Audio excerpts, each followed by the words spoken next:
اعوذ باللہ من الشیطان الرجیم بسم اللہ الرحمن الرحیم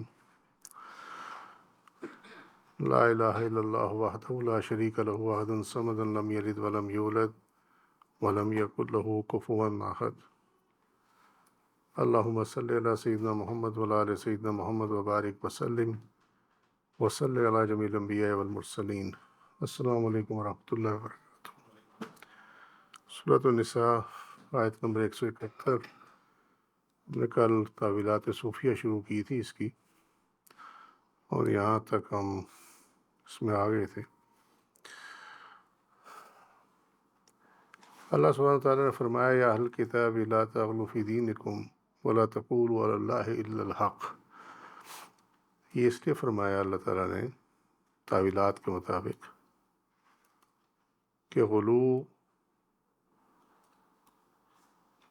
تعصب کو، عصبیت کو، اس میں سے ہے غلو، حد سے تجاوز کرنا دین میں، اور یہ نفس مذمومہ یعنی نفس امارہ کی بری صفات میں سے ہے، اور یہ کسی چیز کا حکم نہیں دیتا سوائے اس کے کہ وہ باطل ہو۔ لا تغلوا فی دینکم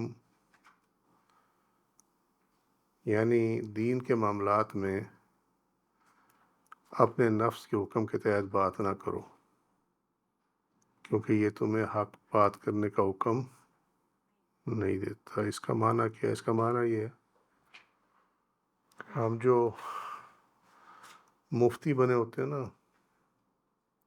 بغیر علم حاصل کیے، ایک تو وہ ہے، دوسرا ہم باطل عقیدے کو جب جسٹیفائی کرنے بیٹھ جاتے ہیں، وہ بھی اسی کے اندر شامل ہے۔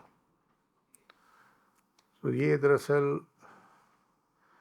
عقیدہ غلط بھی ہو اور بندہ اس کو غلط ماننا بھی نہ چاہے تو یہ نفس امارہ کی نشانی ہے، کیونکہ وہ برائی کے سوا کسی چیز کا حکم نہیں دیتا۔ وَلَا تَقُولُوا عَلَى اللَّهِ إِلَّا الْحَقَّ، اور اللہ کے متعلق بات نہ کرو جب تک قلب تمہیں اس کا حکم نہ دے، کیونکہ وہ تمہیں حق بات کرنے کا کہتا۔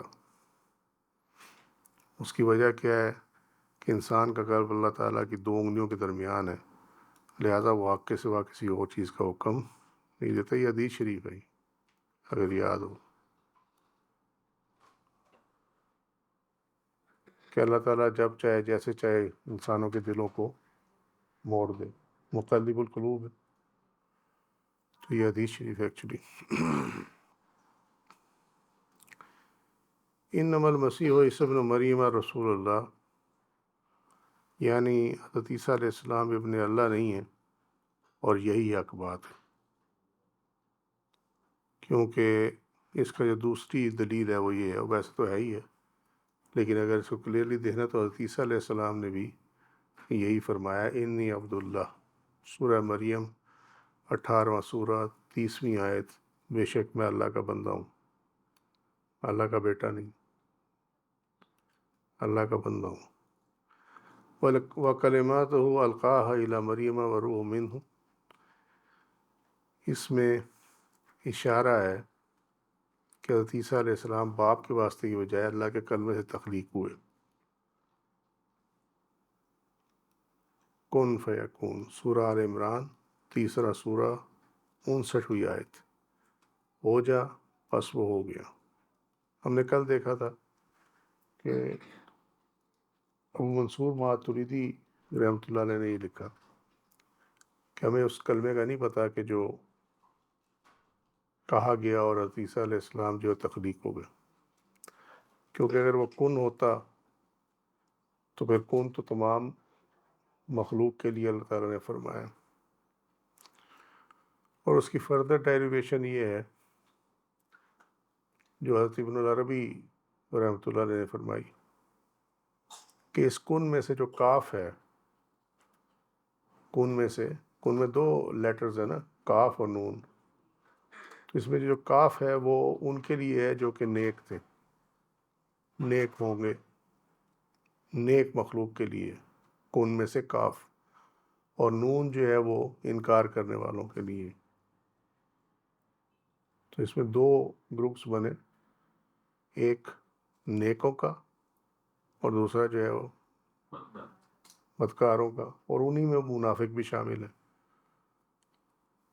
کن کے اندر ہی یہ فیصلہ ہو گیا ہوا تھا۔ یہ حضرت ابن العربی رحمۃ اللہ علیہ کی ڈیریویشن ہے اس کے متعلق۔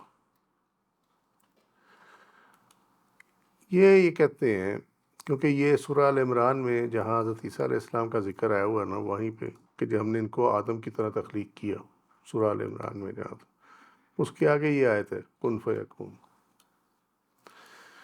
اس کی ایکسپلینیشن انہوں نے یہ دی ہے کہ دوسروں کی تخلیق کے لیے بھی کلمہ کن فرمایا گیا، لیکن ان کی تخلیق کے لیے وہ واسطہ درکار ہوتا ہے جو کہ اولاد پیدا کرنے کے لیے بنایا گیا ہے۔ لہذا حضرت عیسیٰ علیہ السلام کے معاملے میں رحم مریم علیہ السلام میں کن کا امر بغیر کسی باپ کے واسطے سے پھونکا گیا، جو کہ اللہ تعالیٰ کے فرمان و کلمات القاء الی مریم سے ثابت ہے۔ اسی آیت میں نا یہ والا نیز اللہ تعالیٰ کا یہ فرمان اس پر دلیل ہے، ان مثل عیسیٰ عند اللہ کمثل آدم خلقہ من تراب ثم قال له کن فیکون۔ جو بھی بات کر رہے تھے ہم کہ یہ اس کے اگلے حصے میں آگے یہی ہے کن فیکون، قال له کن فیکون۔ اب اس میں اور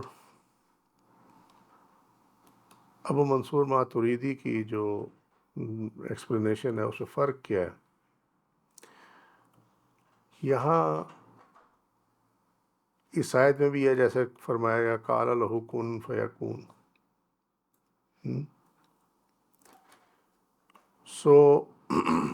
وہ کہتے ہیں کہ پتہ نہیں ہے کہ یہ کلمہ کون سا ہے۔ دونوں میں اختلاف نظر آ رہا ہے بظاہر۔ مسئلہ یہ ہے کہ اللہ سبحانہ وتعالیٰ نے کن فیکون، کن کہا وہ فیکون ہو گیا، مگر وہ یہ بات کر رہے ہیں ابو منصور ماتریدی کہ جو کلمہ رحم مریم علیہ السلام میں پہنچا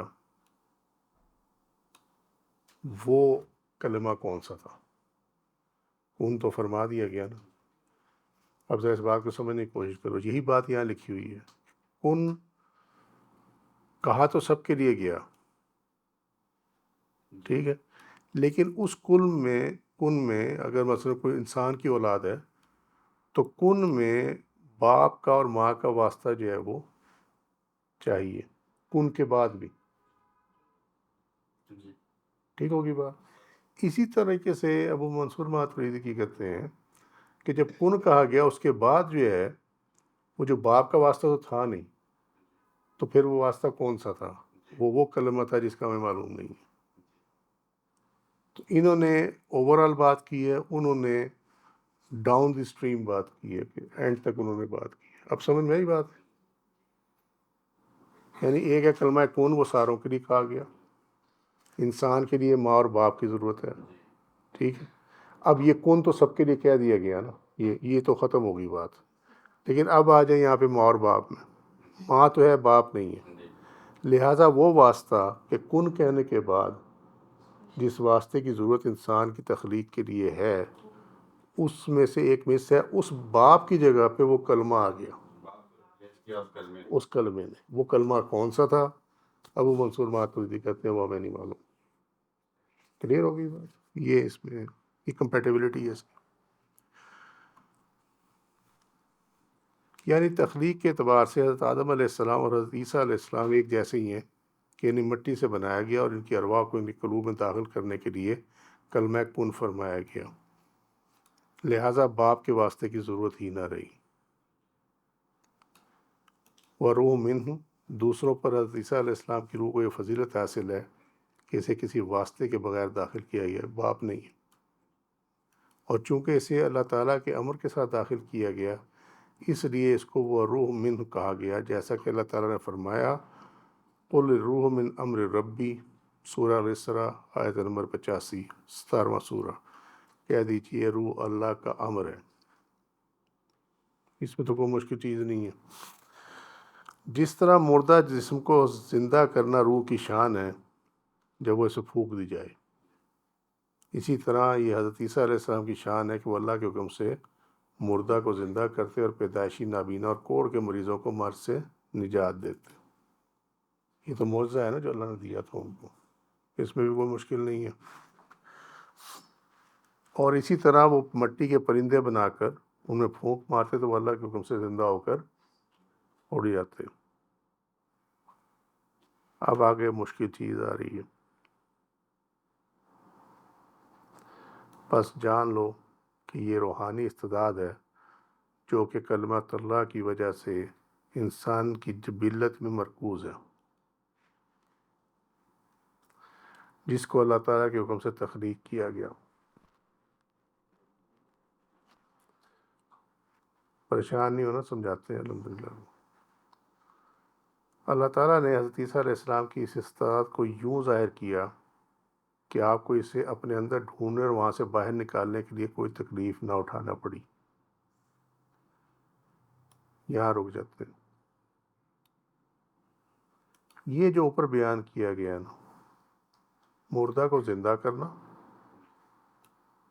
پیدائشی نابینا اور کوڑ کے مریضوں کو شفا دینا، اور مٹی کے پرندے بنا کر پھونک مارنا تو اللہ کے حکم کا زندہ ہو کر اڑ جانا، یہ روحانی استعداد، کیپیسٹی، اسپریچول کیپیسٹی ہے جو کہ اللہ کے کلمے کی باعث انسان کی جبلت میں، اس کی بنیاد میں، اس کی فطرت میں مرکوز ہے، موجود ہے اس کے اندر۔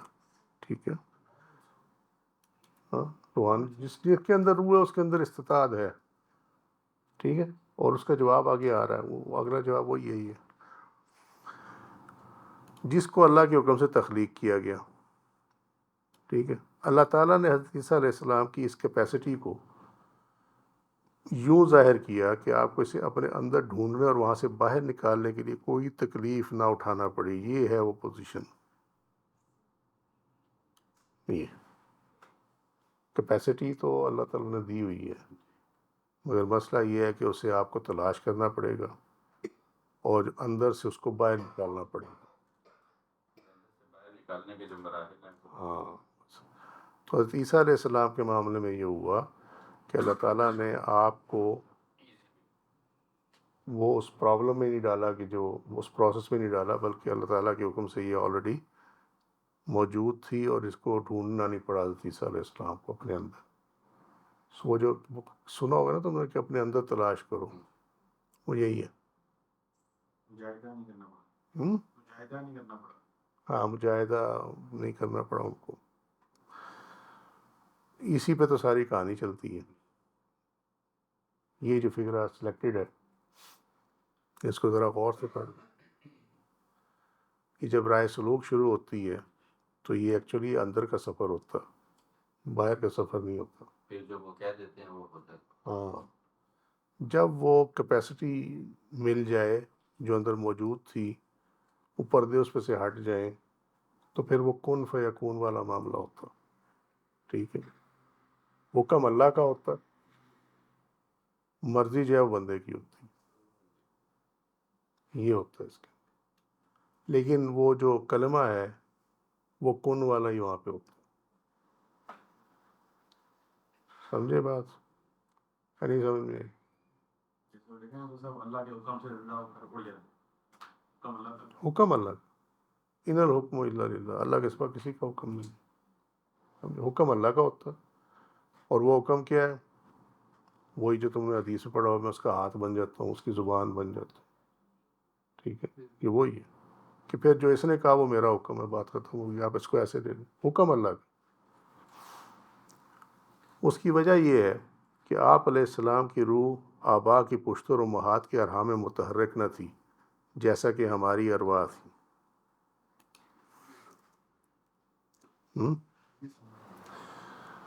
دیکھو نا، آج کے دور میں اس کو سمجھنا آسان ہے، ڈی این اے ٹیسٹ کرواتے،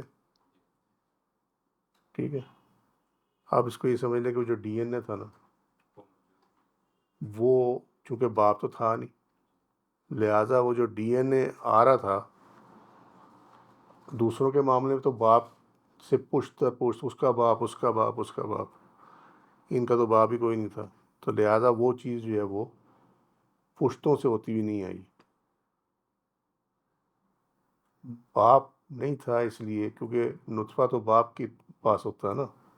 ٹھیک ہے, وہاں نہیں تھا, باپ نہیں تھا, اللہ کی طرف سے حکم یہ تھا, تو لہٰذا آپ کی جو روح ہے, آپ کا جو نطفہ ہے, ہم نے پڑھا نا سیرت النبوی صلی اللہ علیہ وسلم میں کہ جن کے اندر وہ نور تھا ان کا چہرہ ہی علیحدہ ہوتا تھا ماشاء اللہ. حتیٰ کہ وہ جو ایک وہ تھی کاہنہ, وہ آپ صلی اللہ علیہ وسلم کے والد صاحب پہ بڑی فریفتہ تھی, اور جب آپ کا نکاح ہو گیا اس کے اگلے روز اس نے لفٹ بھی نہیں کرائی. انہوں نے پوچھا آج تو نہیں آئی, آج تو نے مجھے کچھ نہیں کہا. اس نے کہا آج وہ نور جو ہے جہاں جانا تھا وہ چلا گیا, آج وہ نہیں ہے. تو اس مثال سے سمجھ لیں کہ وہ جو نسل در نسل جو ہے پاکیزہ پشتوں اور پاکیزہ ارحام میں وہ نطفہ جو ہے وہ ٹرانسفر ہوتا رہا. حضرت عیسیٰ علیہ السلام کے کیس میں یہ نہیں تھا.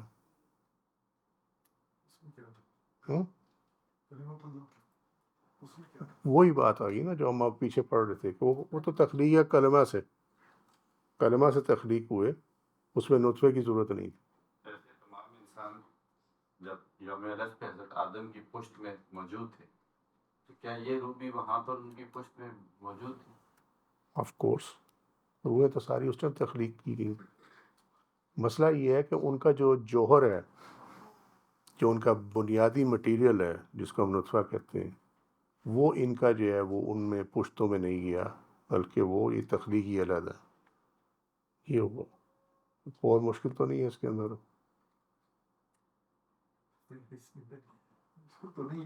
بھائی آپ اپنا دیکھیں نا, ہم کہتے ہیں شجرہ نسب,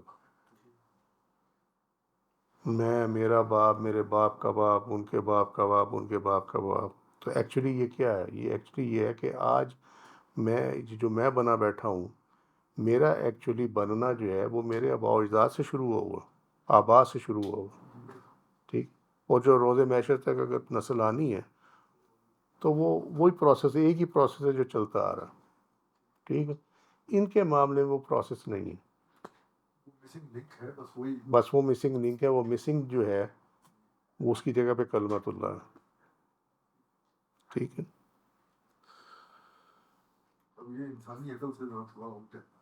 اسی طرح اس کو معجزہ کہتے ہیں, جو عاجز کر دے انسان کو سمجھنے سے, اس کو معجزہ کہتے ہیں. ہاں, ماں کی پشت میں سپورٹیو ہوتا. ایکچولی تو جو سپرمز ہیں وہ تو باپ کی طرف سے آتے ہیں. ماں کا جو معاملہ ہے وہ تو اس نے ایبزارب کرنا ہوتا ہے, اور اس نے پرورش ہونی ہوتی ہے اس کے اندر. باپ والے رکھ دیے تو پتہ ہوگا کہ یہ ایسا ہوگا اس طرح کی بھول. کیا باپ کا نطفہ ماں نے ہی رکھ دیا اس میں, پھر معجزہ نہ ہوتا. اور پھر وہ نسخہ بھی ڈیفائن کرنا پڑتا ہے. اور کلمت اللہ. ہاں, وہ معجزہ نہ ہوتا پھر. بس ان کا جوہر ان کے اپنے جسم میں مخفی نہ تھا. یعنی وہ جو ڈی این اے کے اندر, جینز کے اندر, آپ یہ سمجھ لیں آرام سے کہ جینز کے اندر, کروموزومز کے اندر جو پراپرٹیز آ رہی تھیں وہ ان کے جسم میں چھپی ہوئی نہیں تھی. دوسروں کے جسم میں چھپی ہوتی ہے مگر چھپی ہوتی ہے, جیسے ہم نے پہلے دیکھا کہ اس کو ڈھونڈنا پڑتا. یہی رائے سلوک ہے. ٹھیک ہے, تو یہ مار کیوں کھاتے ہیں یہ دوسرے علماء جو ہیں وہ اس وجہ سے یہ باہر کا سفر کرتے ہیں, یہ اندر کا سفر نہیں کرتے. درویش, فقیر, اللہ کے ولی باہر کا سفر بھی کرتے ہیں اور اندر کا سفر بھی کرتے ہیں. ٹھیک ہے, باہر اطاعت ہے اور اندر استداد ہے. سمجھے, اطاعت تو کر لیتے ہیں لیکن جو اللہ نے ان کو استداد دی ہوئی ہے وہ سرور کی صورت میں, اس کو یہ نہیں ڈھونڈ پاتے. اور مسئلہ یہ ہے کہ امر ربی اندر ہے, جس طرح فرمایا گیا روح کے متعلق, الروح من امر ربی. تو جب آپ نے اللہ کے امر کو ہی نہ ڈھونڈا تو پھر اس کا مطلب یہ ہے کہ آپ کی وہ کیپیسٹی باہر نہیں آئی جس کے تحت آپ اللہ کا خلیفہ ہونے کا حق ادا کر سکتے ہیں. سمجھ گئے؟ کیونکہ خلیفہ وہ ہوتا ہے جس کا وہ خلیفہ ہے اپنے سلف کا. دو لفظ ہوتے ہیں یاد رکھنا، سلف اور خلف. سلف پہلے، خلف بعد میں. ٹھیک ہے؟ تو جو خلیفہ ہوتا ہے اس کا ایک سلف ہوتا ہے. انبیاء رسول کا جو سلف ہے وہ اللہ سبحانہ و تعالیٰ ہے جس کے وہ خلیفہ ہیں. ٹھیک ہے؟ اور انبیاء اور رسول اب نہیں رہے، یعنی ان کی آمد بند ہو گئی ہوئی ہے. تو اب جو ہے وہ صدیقین ہیں، خلیفہ. یہاں تک سمجھ میں آ گئی بات؟ تو جب وہ صدیق جو ہے وہ خلیفہ ہیں تو ان کے اندر سلف کی کوئی نہ کوئی جھلک، کوئی نہ کوئی صفت، کچھ نہ کچھ آئے گا ڈیفینیٹلی. اس کے بغیر خلیفہ نہیں ہوا کرتا. اب سمجھ میں آ گئی بات؟ تمام انسان خلیفہ نہیں. ہاں، تمام انسان خلیفہ نہیں ہے. رائٹ؟ یہاں تک سمجھ میں آ گئی بات؟ لیکن وہ استعداد نہیں ہے. دیکھا نا، ہوتے تو سارے ڈاکٹر ہیں نا، MBBS، مگر سرجن کوئی کوئی ہوتا. FRCS کسی نے کیا ہوتا. اسپیشلٹی ہوتی ہے. یہ خلافت جو ہے اسپیشلٹی ہے. یس، یہ MBBS نہیں ہے کہ جو ہر ڈاکٹر کے پاس ڈگری ہو. ہر انسان کے پاس خلافت کی جو اسپیشلٹی ہے وہ نہیں ہے. تمام انسان ہوتے تو پھر عورتیں بھی اسی میں آ جائیں. سب اسی میں آ جاتا. پہلے فرمایا کہ استعداد موجود ہے، استعداد سب میں موجود ہے. کیوں جب روح داخل کی گئی تو استطاعت دی گئی. ٹھیک ہے؟ کیونکہ کل کو کوئی یہ نہ کہہ سکے کہ جی اس کو دیا تھا مجھے تو نہیں دیا تھا. اور بھائی اس کو دیا تھا تو اس کو پھر توفیق بھی دی کہ وہ ڈھونڈے. اور توفیق کیوں دی؟ کہ اس نے یوم الست پہ اللہ کے ساتھ ڈنڈی نہیں ماری تھی.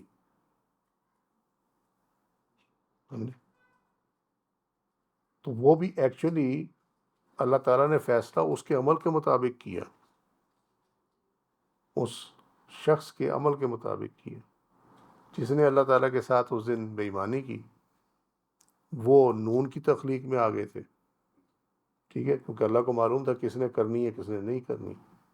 اور جنہوں نے اللہ کی فرما برداری کی وہ کاف کی تخلیق میں آ گئے. ابھی نہیں سمجھ میں آئی؟ یہ اوپر سے گزر گئی.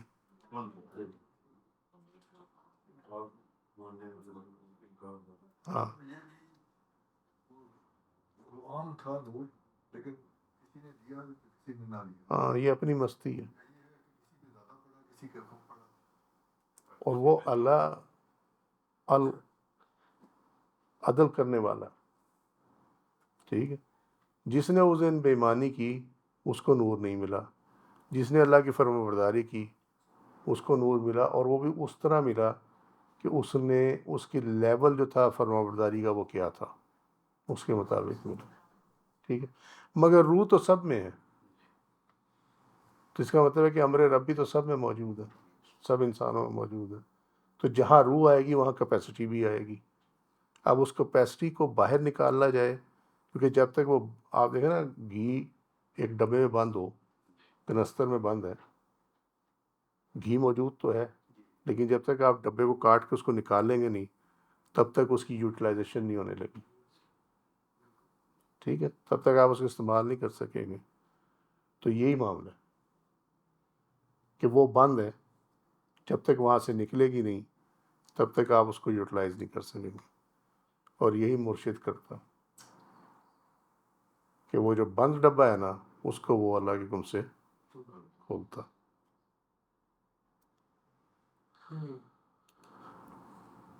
بس ان کا جوہر ان کے اپنے جسم میں مخفی نہ تھا، کیونکہ باپ کی طرف سے آیا ہی نہیں تھا. باپ ہی نہیں تھا تو وہ مخفی بھی نہیں تھا. نہ کہ باپ کی بشریت میں، جیسا کہ ہمارا جوہر ہمارے آبا کی بشریت میں مخفی تھا، جس کا سلسلہ حضرت آدم علیہ السلام سے چلتا ہے. یہ جو بھی وہی بات سمجھائی ہے. ٹھیک ہے؟ یہی وجہ ہے کہ اللہ تعالیٰ نے ان کی روح کے جوہر کے انوار کو ان کے بچپن سے ہی معجزات کی صورت میں ظاہر کر دیا تھا.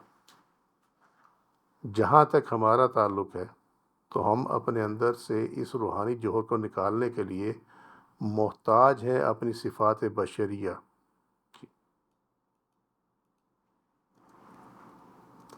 جو ہمیں اپنے آباء و اجداد سے منتقل ہوئی، صفات بشریہ کی۔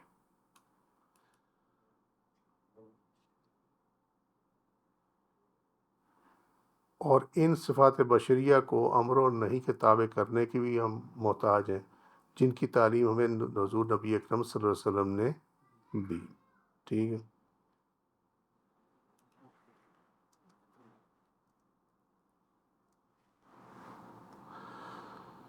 جیسا کہ اللہ تعالیٰ کا فرمان ہے، وما آتاکم الرسول فخذوہ وما نہاکم عنہ فانتہوا، سورہ الحشر سورہ کا نمبر 59 آیت نمبر 7۔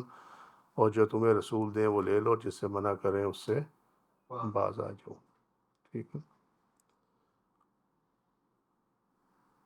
جو اپنے اندر مرکوز بشریت اور انسانیت سے اپنے روحانی جوہر کو خالص کر لے گا، یعنی مراد یہ ہے کہ اس سے جان چھڑوا لے گا، بشریت سے اور انسانیت سے۔ انسانیت اور بشریت میں فرق کیا؟ انسانیت ہے بھول جانا نسیان سے، ٹھیک ہے، اور بشر کیا ہے؟ بشر کہتے ہیں کھال کو، ٹھیک ہے، اور اس سے یہاں مراد یہ آئے گی کہ اپنے وجود کو، کہ ہم اپنا وجود تسلیم کرتے ہیں نا کہ ہم ہیں، لیکن وہ یہ کہتے ہیں کہ بشریت اور انسانیت، یعنی اللہ کو بھول جانا، اللہ کے احکامات کو بھول جانا، اور اپنے وجود کو بھول جانا۔ جب بندہ یہ کر لے کہ اس بھولنے سے جان چھڑوا لے، یعنی اللہ کے احکام کو نہ بھولے، اللہ کو نہ بھولے، اتنی تو سمجھ میں آ رہی ہے نا، تو اس کا مطلب اس نے انسانیت سے جان چھڑوا لی۔ ہاں، اور بشریت جو ہے کہ وہ اپنے وجود کی نفی کر دے۔ جب یہ دو کام ہو جائیں، وجود کی نفی کہ میں نہیں ہوں، جو ہے وہ اللہ سبحانہ وتعالیٰ ہی ہے۔ وہ لوگ کہتے ہیں روح الول کرے، روح الول نہیں کر گئی۔ حقیقت یہ ہے کہ انسان اٹ سیلف کچھ بھی نہیں ہے، یہی چیز تو ہم اقرار نہیں کر پاتے اپنے اندر۔ ہم کہتے ہیں ہم بڑی کوئی چیز ہے۔ اللہ تعالیٰ فرماتا ہے کہ اللہ غنی اور تم سب محتاج ہو، ٹھیک ہے، وانتم الفقراء۔ تو وہ جب اللہ نے یہ فرما دیا تو پھر اس کے بعد ہماری حیثیت کیا رہے گی؟ ہماری حیثیت کچھ نہیں رہے گی۔ اب جب ہم اس وجود کو پالتے ہیں نا، تو دراصل وہ ہمیں کھینچ کے لے جاتا ہے گناہوں کے راستے پہ، اللہ کی نافرمانی پہ۔ کیوں کھینچ کے لے جاتا ہے؟ وہاں پہ ہم اپنی مرضی کرتے ہیں،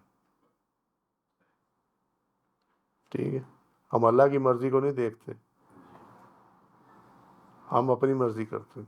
اور جب اپنی مرضی کریں گے تو پھر میدان کھلا ہے، کس کے لیے؟ نفس کے لیے بھی اور شیطان کے لیے بھی، کہ وہ حاوی آئیں گے۔ نفس ہمارا آپ کو اپنی طرف کھینچ لیتا ہے، جس کا ہم نے ذکر ابھی پہلے کیا تھوڑی دیر پہلے، اور شیطان جو ہے اس کے اوپر وہ ہے مٹی کا تیل ڈالتا، تو وہ برائی کے راستے پہ چلنا شروع ہو جاتا۔ تو بشریت کو ختم کرنے میں کیا ہے کہ اپنی مرضی کو ختم کرنا پڑے گا، اور اپنی مرضی کو ختم کرنا دراصل اپنے وجود کی نفی کرنا ہے۔ سمجھ آ گئی بات؟ یہ اس میں کوئی مشکل تو نہیں ہے۔ تو جب وہ اس سے خالص کر لے گا، یعنی اس دونوں چیزوں سے، بشریت اور انسانیت سے اپنی جان چھڑوا لے گا، تو وہ اپنے وقت کا حصہ ہوگا، کیونکہ ان کے ہاں بھی یہ جوہر نہیں تھا۔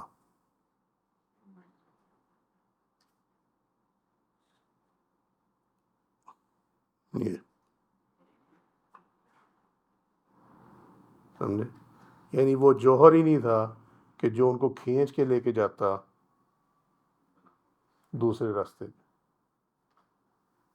سمجھ گئے بات؟ اسی وجہ سے بچپن سے ہی معجزات جو ہیں وہ سامنے آنے گے۔ اب یہ سوال اٹھتا ہے کہ نبی کریم صلی اللہ علیہ وسلم کے تو والد بھی تھے، ٹھیک ہے، لیکن ابھی جو بات سمجھے اس پہ غور کرنا۔ کہ وہ پاک نطفہ جو ہے وہ چلتا رہا، وہ کسی غلط پشت میں نہ گیا، پاکیزہ پشت میں گیا ہمیشہ. تو لہذا اللہ تعالیٰ نے اس کا پہلے ہی سارا حفاظت کا بندوبست کیا ہوا تھا، اس کو شیطان ٹچ ہی نہیں کر سکا. سمجھے؟ سو وہ اپنی پیور فارم میں جو ہے وہ ٹرانسفر ہوا اور اس سے آپ صلی اللہ علیہ وسلم کی تخلیق ہوئی. تو اس میں کہیں یہ کنفیوژن نہ ڈال لینا اپنے ذہنوں میں.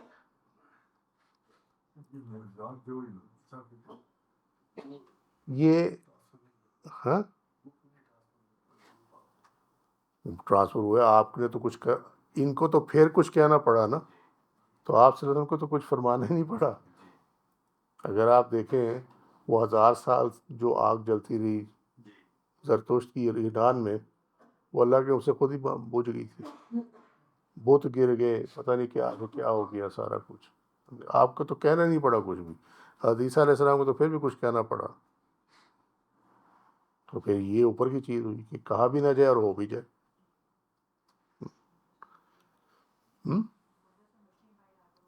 ہاں بالکل.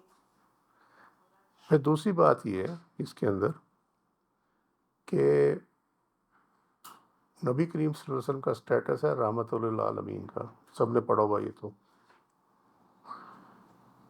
تو آپ کو فالو کرنے والے جو ہیں، اب ایک وہ حدیث شریف پہ واپس چلے جائیں کہ میری امت کے علماء کا مرتبہ درجہ بنی اسرائیل کے انبیاء کے برابر ہوگا.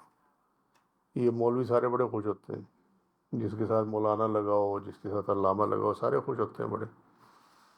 ان میں سے کوئی بھی نہیں ہے اس میں فال ہی نہیں کرتا اس کیٹیگری میں، کیونکہ یہ ایک سائڈ کے ہیں. یہ وہی جو بات میں اطاعت والے ہیں، استداد والے نہیں ہیں. یہ ایسے ہی حضور جیسے ہر انسان سمجھتا ہے میں اللہ کا. ہاں بس یہ ایسا ہی ہے، سمجھے. تو معاملہ یہ ہے کہ وہ جو امت میں آپ کے خلفاء آنے تھے، انہوں نے تو اسی پروسیس سے آنا تھا نا جس سے دوسرے انسان آتے ہیں. ٹھیک ہے. اب ان کی رہنمائی کے لیے رستے میں کیا ہوگا کیا نہیں ہوگا، آپ صلی اللہ علیہ وسلم خود اس سے گزرے.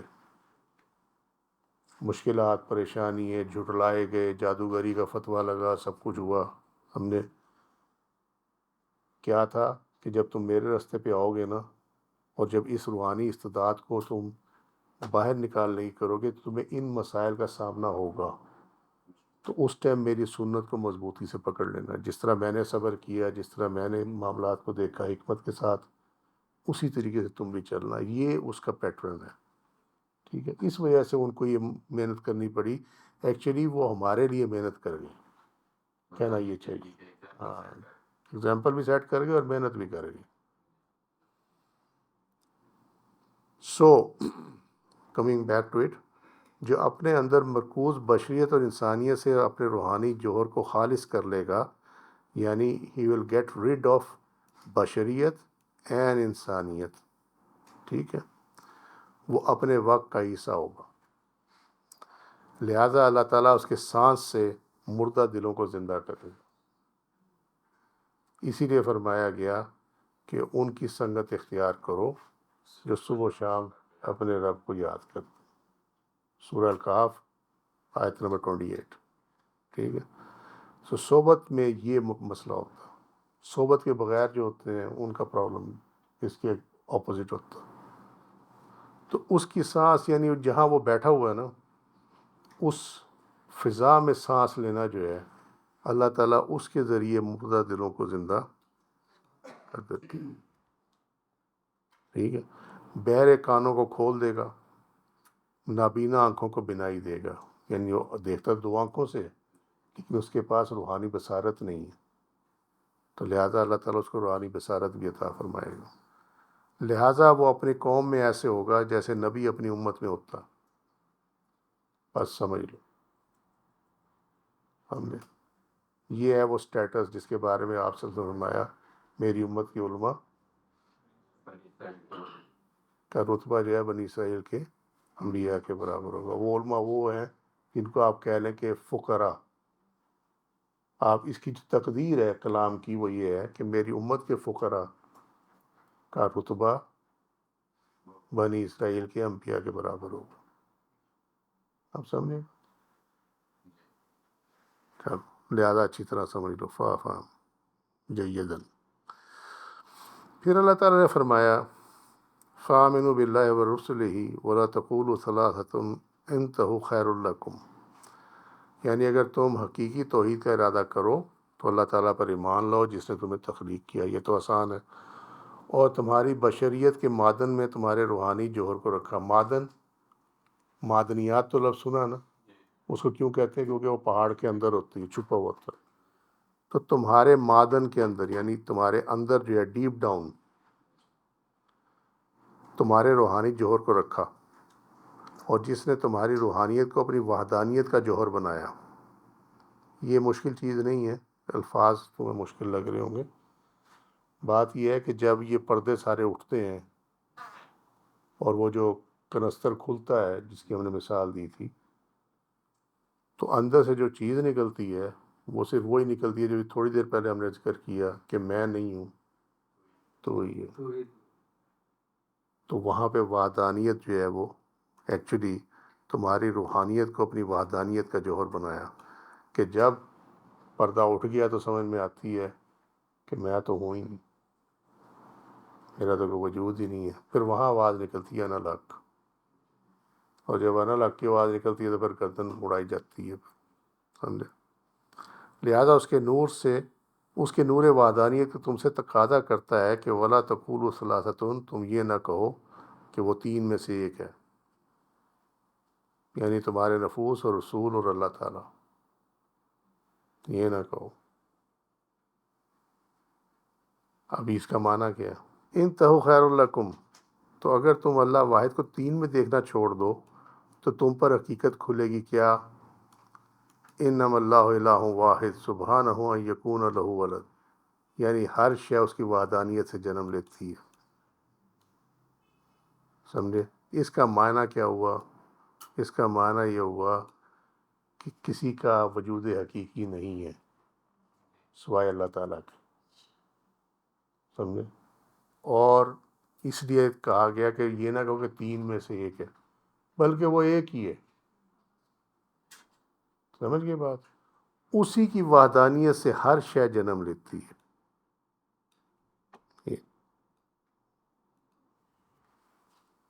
یعنی آپ کہیں کہ مالک خالق واحد ہے، ٹھیک ہے، سب کو کلمہ کن سے بنایا، اس میں بھی وحدانیت، ٹھیک ہو گئی بات؟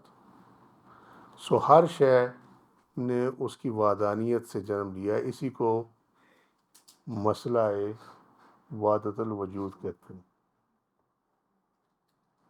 یہ سمجھ ہے کوئی نہیں لوگوں کو، اور کہتے ہیں جی وحدت، وہ کہتے ہیں جی دیکھو جی ہر چیز میں اللہ موجود ہے۔